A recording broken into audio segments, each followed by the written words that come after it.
Hey guys, it's me, it's Hawk here, back again with another video. Sorry that I wasn't posting for so long. If the mic quality is bad, I'm sorry. I'm filming with this camera, so sorry about that. And if you hear any noise, my family's here, so there's people living here, there's neighbors. Not much I can do about that. So, what you see here is snake supplies, and or stuff for a snake. And if you're wondering why I have it, well, I went to a reptile expo today, my first one, in fact, and it was an amazing experience.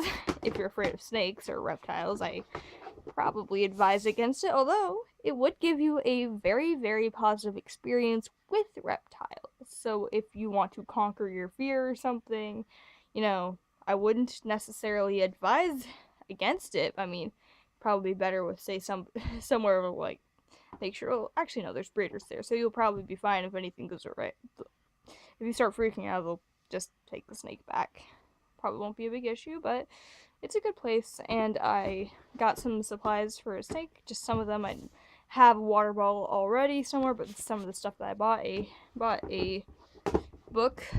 I got a book from somebody actually for free. It was really nice of this guy.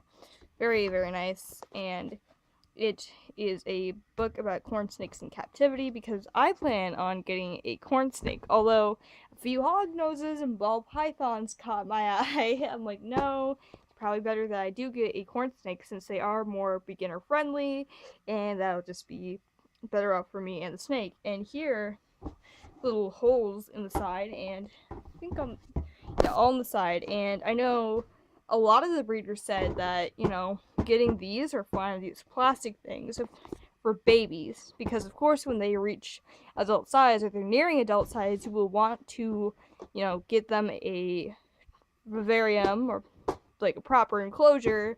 But they say that these with like the holes in there for air and things like that will be good. A lot of breeders told me that. So considering that they are professionals, I assume they know what they're doing and that they're telling me the right thing. And I have seen quite a few of the reptile YouTubers use these little plastic bins and be fine. And luckily, we do not keep our house very cold, and because we just want to save money, so we don't really use AC. We just use fans. So the heat, generally, they say that we'll be fine, but like it'd probably be good getting some sort of heating source, anyways. Which I mean, can't blame them for saying that, but they say that if your house is like, 80, that sort of thing, usually, and is above that sometimes in the house. So, at least in these upper rooms, so it should be good enough for the snake without like a heating mat underneath, I assume. I'm not sure. And I know we have a water bowl somewhere, and we got this substrate, and this is compressed coconut fiber, and it's expandable substrate. And a ton of breeders recommended me this or aspen, but they said that this would probably be better in some cases because this is like, it'll be easier for cleanup when it comes to, like spot cleaning or just general cleaning of the enclosure. And that is very good to know. And I know at this time of year I didn't see very many baby snakes because it is hatching season right now, at least for the corn snakes. So that makes sense. At least from when I am filming this, it is hatching season for them. And this is a little hide for them because I know you need hides. You need substrate, you need water, you need food.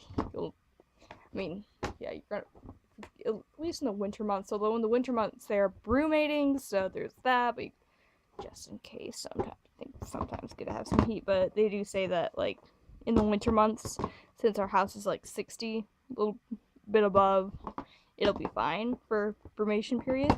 But this is what I got. I don't know, just a little update. And this guy, it's a really good deal.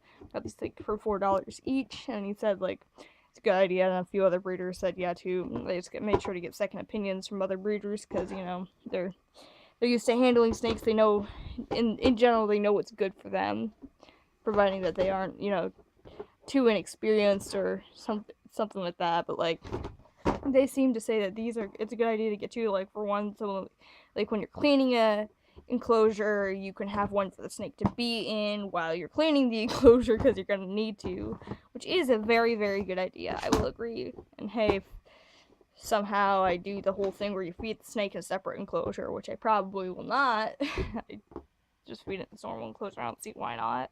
But like, if I do the thing where you feed it in a separate enclosure, well, we can use this for that as well, so that'll be nice. I don't know, just an update. I'm very excited to get myself a snake. I'll get myself a corn snake, most likely, like 99.9% sure I will get a corn snake. And something interesting that I thought, I don't know, just kind of funny, but like, if I get a male snake, I'm going to name him Gandalf, because in The Lord of the Rings, if any of you guys watch the movies, I'm sure some of you remember that one scene where he sleeps with his eyes open, but because snakes don't have eyelids, they technically are sleeping with their eyes open, kind of. So I'm like, hey, if I get a male snake, I'm naming him Gandalf. That's just kind of funny. I can't pass up that opportunity, but this will be very, very helpful. I know, obviously, I'm not getting any snakes from a pet store. I'd be getting them from these reptile shows, which I'm glad people on Reddit, like, pointed it out to me, like, where it is in my state, because I assumed they wouldn't have it, because, I mean, it's not necessarily a cold state, because, like, 100 sometimes in the summer, but, like, can reach sub-zero in the winter, like, not too often, but it will happen, so, like, just be, is generally, like, I mean, compared to, like, say, maybe Arizona, yeah, it's a colder state, so, like, like, more southern states, I'm just, it's a colder snake, so, state, I mean, not snake, oh my gosh, wrong words, but, like, I don't know, it's just some sort of, like, vlog or something, I don't know, but, no, it is generally a colder state compared to places like that, so I wasn't even sure if they'd have reptile shows in my state, but they ended up having them, and they have them every month, so it's just, like, awesome. And I'll be sure to, I might be getting my snake next month or the month after that, which will be awesome. And I'm also very happy that they sell these at a good price. I mean, if I went to Pet Supplies Plus or, like, somewhere like that, it would be, like, way more, so that is a good thing to know. I mean, obviously, I would not be getting my snake from Petco or PetSmart, because they get them from, like, wholesale places. I've heard some not so great things, but I've heard that they can be decent for getting the supplies for your reptiles, so yeah. Also, I might be a beginner when it comes to getting for reptiles, so like, if I'm messing up on anything like that could put my snake in danger, just let me know, because I did ask quite a few breeders, and I have looked at many guides, and I've looked at a lot of videos online about snakes, and I've went to, like, pet stores and gotten their guides and things like that. I know the snakes in captivity will be great, but something to keep in mind for anybody getting a snake is, or any reptile, is to the substrate to avoid: do not get sand, do not get calci sand, because the sand can cause impaction, and the calci sand, not only could it cause that, but the calcium, it could have an overdose of calcium and die. If you get pine or cedar, that could be potentially lethal or toxic to the animal if it ingests it. So what a lot of breeders, like basically all of them, like, it was almost like a 50-50, and there was like at least like 30 breeders 30 people, like, breeders, and there was a ton of people selling the reptiles, but they were saying to either go with this compressed coconut fiber stuff or to get aspen. It was almost like a 50-50 split. So I'm like, honestly, one seems to be as good as the other. It's probably up to preference, although people were generally agreeing that this is probably slightly better for beginners when it comes to cleanup. So that's just something to add if anybody else is interested in getting a snake, and I think it is a wonderful experience, and I highly, highly recommend it to anybody who's looking to get any type of reptile. In fact, there's other things than just reptiles there. I found some, like, rabbits there. I found